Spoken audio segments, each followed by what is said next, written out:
Welcome to Fortune Cookies Tarot. This is Fan Favorite Friday on Diva Week. And I put up a poll the other day to see which diva you all wanted to hear about. And it's Josephine Baker. So one of my favorites. We'll be right back.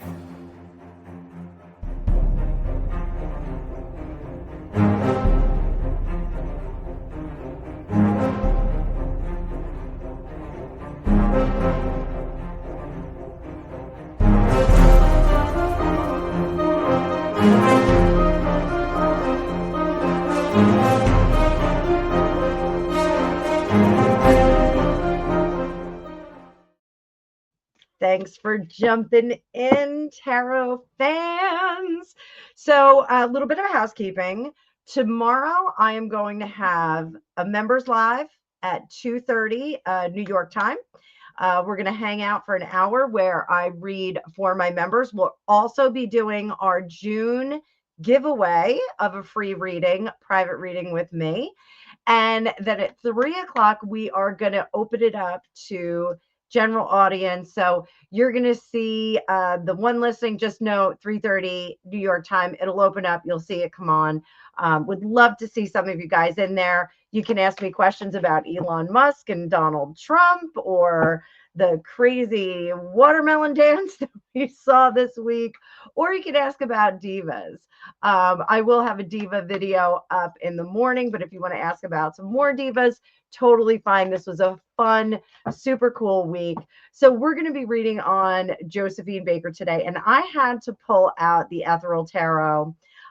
This is more of an Art Deco deck. It's not really Art Deco, but it's close enough.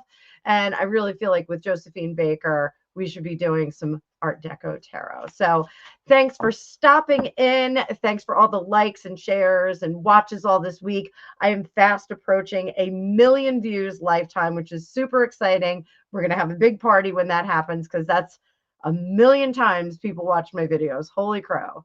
That is amazing. So I'm going to bring up those cards. Please hit the like button as you're coming in. And StreamYard, fix the glitch. We got big deck energy. So here we go, guys. So let's start out in the beginning. So Josephine Baker, the performer, she was born in 1906 in St. Louis, Missouri. She was raised in poverty.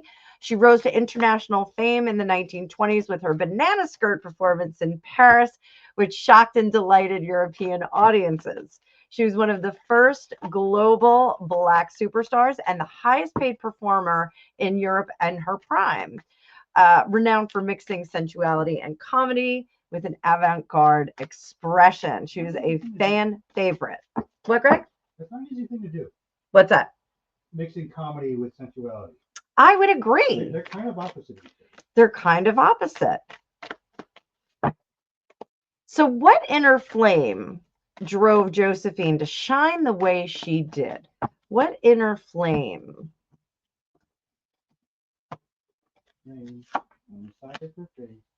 Three of Pentacles. The Fool in reverse. Eight of Wands. King of Pentacles in reverse, and our Seven of Pentacles in reverse. So this is a gorgeous, gorgeous deck, guys. So the Three of Pentacles, this is really the Father, the Son, and the Holy Spirit jumping in here. So, you know, we have counterparts of ourselves. Like everyone remembers the angel and the devil on cartoon character shoulders, but we have counterparts that are terrestrial, ethereal, and then super ethereal. So we do have these three layers. So think about, this is your terrestrial life. This is your time in the in-between with all your terrestrial memories. And then this is your oversoul. So it's really a coming together of all three of those parts for her. Also, a recklessness here. She didn't care if she got something wrong or didn't get a step right. She didn't care about that. She really just kept going on with the performance. If it worked, it worked. She tapped in a great deal into her spirit. Now, the King of Pentacles in reverse is really not being rooted in this world. And I think that that makes some sense, because I do think that Josephine was very much in tune with the spiritual vibrations that we have running through our lives all the time. I don't think she was concerned so much about terrestrial life, but the spiritual and emotional lives of herself and the people around her, her audiences, and we'll see later with the children that she raised. She did have quite a tremendous family. So what did her performances represent spiritually, especially for women of color? What did her performances represent spiritually, especially for women of color? What was the message there? The Ten of Swords, resilience, Nine of Pentacles, and the Knight of Pentacles, both in reverse. Everything's in reverse here. So this Ten of Swords is, you cannot keep a good woman down. You cannot keep a spicy, soulful, excited woman with a message down. If someone knocks you down, you get back up. No barriers in place. That Nine of Pentacles is a great card when it's upright, but it's also a good card in this sense when it's in reverse, because this means there was no holds barred. Her message to women of color is, do not see the barriers in front of you. Do not see the glass ceiling. Do not see the stop signs. Push through them. Knight of Pentacles here is changing the narrative and changing the criteria. And that really is what Josephine did for her time period. We'll look more at how it reflects on performers today. Did she use performances as personal liberation or social rebellion, or both? Do a little personal liberation there, a little social rebellion there, and then over here, a little bit of both, a little bit of both. Let's see. So this is personal, and we get, I'm sorry, guys, that's the Ten of Pentacles in reverse. Ten of Pentacles in reverse. This is, again, breaking the mold of what was. So the personal liberation, I think, really was race and class for her. I think it was breaking the mold of race and class and not sticking with the legacy. Over here, Four of Cups in reverse. The social rebellion, she wanted people to think. She wanted them to start thinking about people of color as more than just a small portion of a performance. She didn't want them to be opening acts anymore. She wanted them to step out onto the stage as the headliner.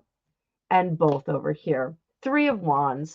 I do think that there really is a shakeup of the status quo with her. And I think that she was very crafty about how she got that message across, how she entertained that message with men in power, club owners, those kinds of things. And I do think she was quite successful at it, kind of coloring outside the lines a lot of the time with them and taking them for a little mental ride, if you know what I mean.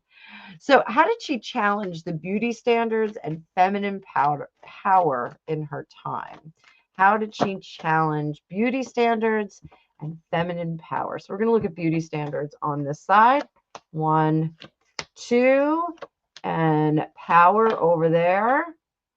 Feminine power. So the beauty standards, here's the Hierophant in reverse. She really did want, and this goes very well with the 20s. The 20s were a very revolutionary time of trying new things. Ankles were being shown, hair was being lopped off. So this is going against those conventional. What's that? Women were trying to vote. Exactly. They were smoking and voting. This is really going against the conventional ideals of beauty and embracing that. Now, was there some clamp down on her? I do think so. And I think that she knew how far to push that envelope, which is really cool.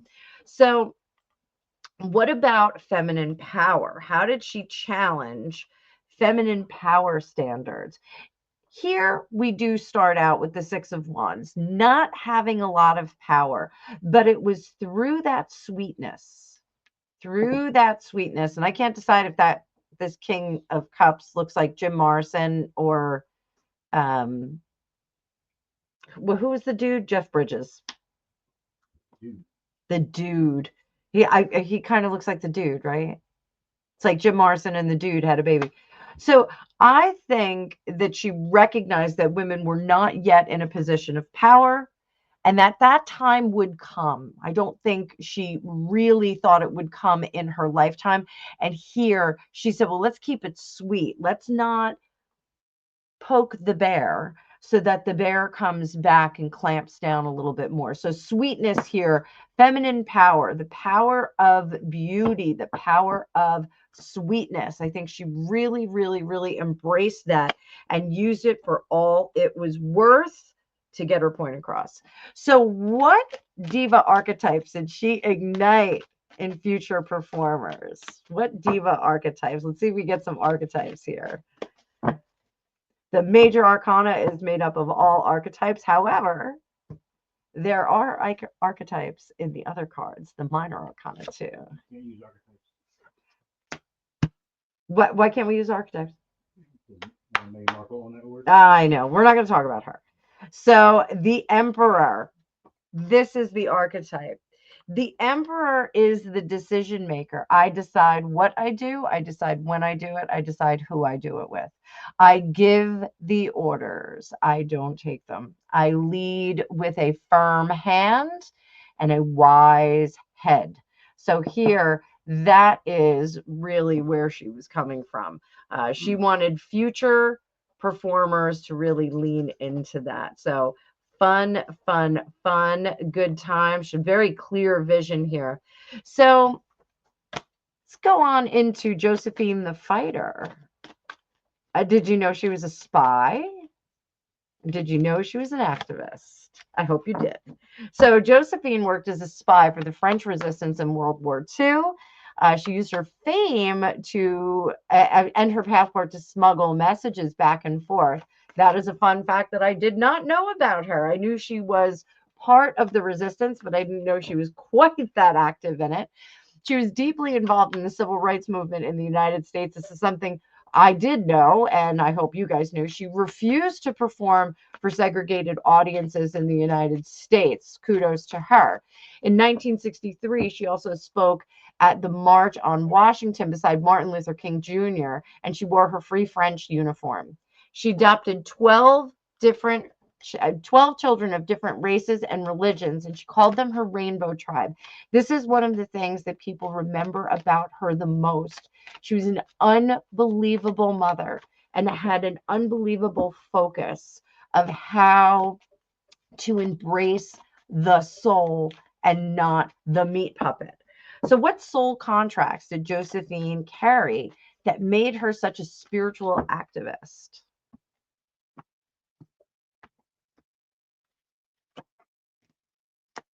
Seven of Cups, Four of Wands, the Hermit, King of Swords in reverse, Ten of Pentacles, and Seven of Pentacles. You know, despite this really focuses on her giving nature toward her children. I do want to stress that. She saw, even though she created an excellent home, Ten of Pentacles, great home, great family life. Even though she created that, she was always looking to make it better. She was always looking for that small thing that she could do that would wipe away a tear or soothe someone's brow. She was always looking for that.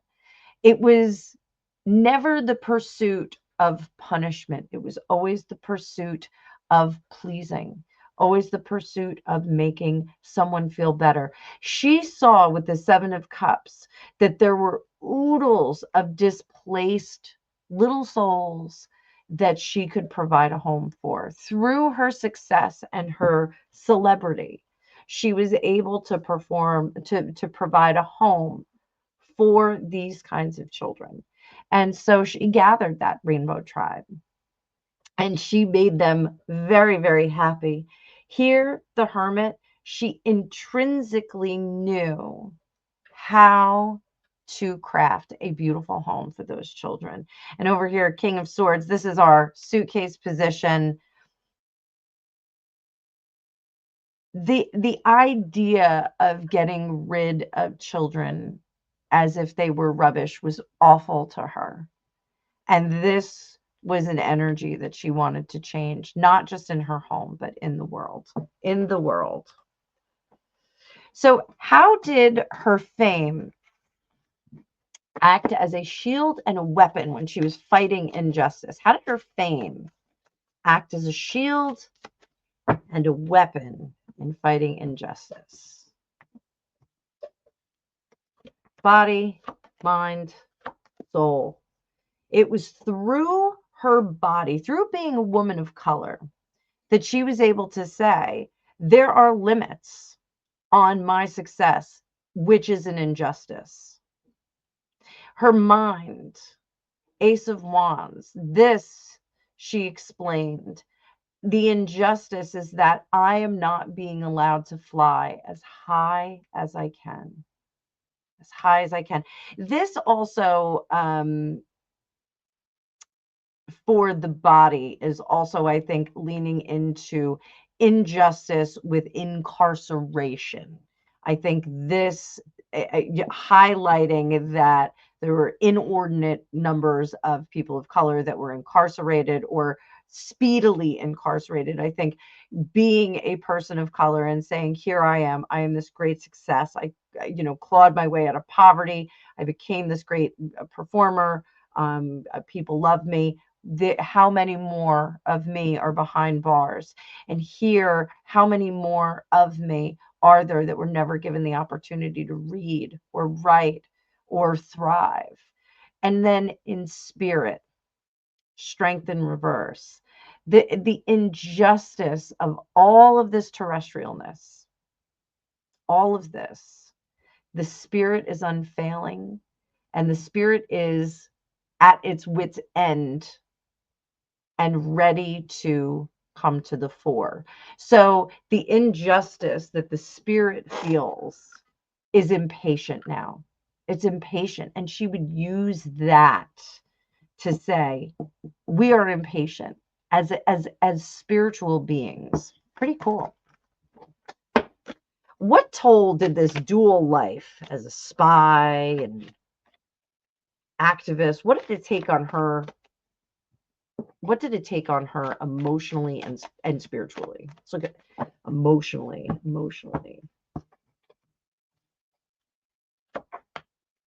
She was invigorated by it.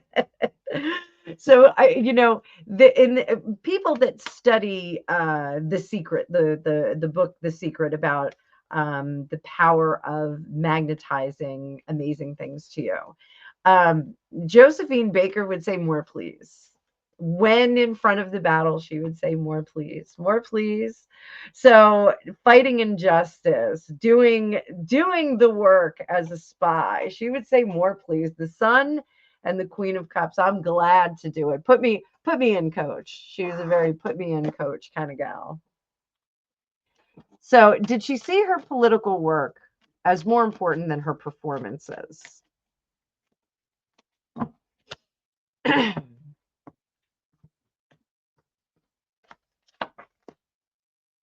Five of Wands, the Hierophant in reverse, and the Eight of Swords. No, she saw them as intertwined. They were absolutely entwined. The fight against the Hierophant, which is the rules and regulations that are in front of us, the standards of the day. She saw the fight go on. The fight is not over. The 8 of Swords. We are fighting the good fight. Keep it going. What karmic patterns did she help break for future entertainers? Let's see that, because we're going to talk about her impact in the next segment. So what karmic patterns did she break? The Moon in reverse. She brought herself right out into the sunlight, even though that's Moon in reverse. And she performed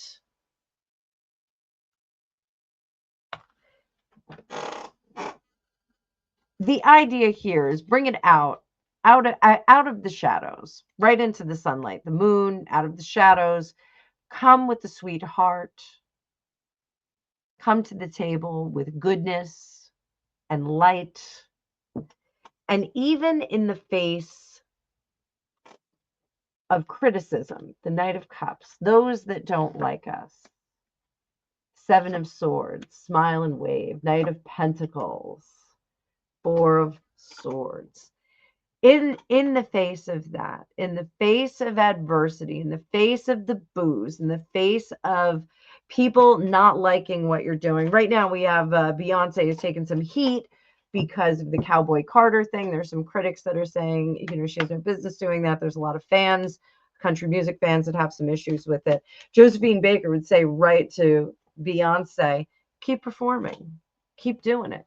Don't worry about those people that are saying, no, no, no, stay in your box. She absolutely would advocate for performers to keep going, put a false smile on your face, and you keep going. So, to wrap up this reading, Josephine's legacy. She was the first Black woman buried with military honors in France's Pantheon in 2001.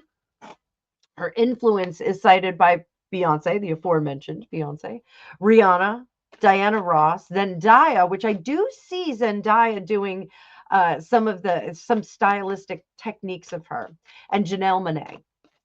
Her image and style continue to be referenced in music videos, red carpet looks, and stage performance art. So what part of Josephine's energy lives on in today's iconic performers? What part of it? What part of it?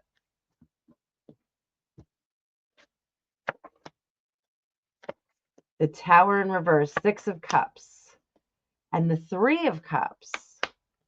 This is never be satisfied. Shake things up. Shake things up. If they say perform happy birthday to you, I'm just saying like a standard. If they say perform a standard, say no, no, no, no, no. I want to do something different. Don't go the nostalgic route. Go somewhere different. And what we get is an excess here. And look at these gals. Look at these gals here. These 3 of Cup gals. That one in the front looks like she's singing. They all look like they're singing. Well, the 2 look like they're singing. One's not singing at all. But go a different route. Go a different route. Try something exceptionally different, exceptionally juicy. Do the different thing. No. What message does her spirit have for modern day divas that are navigating fame, race, and artistry? I got one card jump out. 5 of Cups. Avoid looking at the negative, the bad reviews, the criticisms. Avoid looking at it. Look at the cups that are upright and full. What spiritual archetype does she now hold on the other side? So we saw in my reading on Tina Turner that I saw Tina Turner as a lighthouse. I saw a lighthouse guiding her, and then I saw her actually embody that lighthouse. And now she is a beacon for those who need her. What is Josephine Baker on the other side? What is she doing for us on the other side?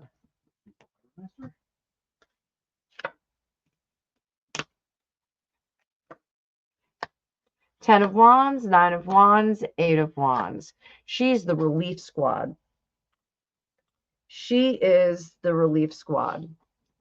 So her archetype is like the song Lean on Me. I'm getting the song Lean on Me. You know, when you're not strong, lean on Josephine. Tap into her. Tap into her energy. She will carry you over the finish line if needed, but preferably ask her before you get to the finish line. But she's the relief giver. What final lesson does she want to share with creators and truth tellers for today? What do we got? Josephine, speak to me, baby. Speak to me. Let's go. What do you got? Tell me a story. Knight of Pentacles. Write your own story. Fool in reverse. Recklessly. Be smart and wise. The Hermit. And impatient. And don't go the safe route with that Temperance in reverse. Go big. Go glamorous. Go large. Do it. Be bold. Be fearless. I think fearlessness, being fearless, is really her biggest message to all of us. I think we really hear her boldly with that. So, on that note, guys, how did you like this diva reading? I think it's kind of fun. I loved Josephine Baker so much. I really thought she was amazing. I did not put Nina Simone on my list. I should have put Nina Simone on my list, but we'll talk about her tomorrow because she was feisty broad too. But I hope you are enjoying Diva Week. Let me know in the comments if you'd like to see anybody mentioned tomorrow, because I'll be working on that reading in the morning. We have a thunderstorm rolling on in soon, so I am going to block out my schedule and I'm going to go enjoy that thunderstorm with my melting kittens. It's very hot today. They are melting out on the porch. They really haven't moved around a lot today. They're just sleeping away. So I think everybody's growing. Mama's been tra-la-laing all over the place. So it's going to be a great weekend with kittens. So don't forget, tomorrow, 2:30 New York time, we're going to have members only live with our reading giveaway for the month of June. And we're also going to have that open up to the public live at 3:30. So be there or be square, guys. I'm looking forward to it. I hope you are too. I will see you in the future.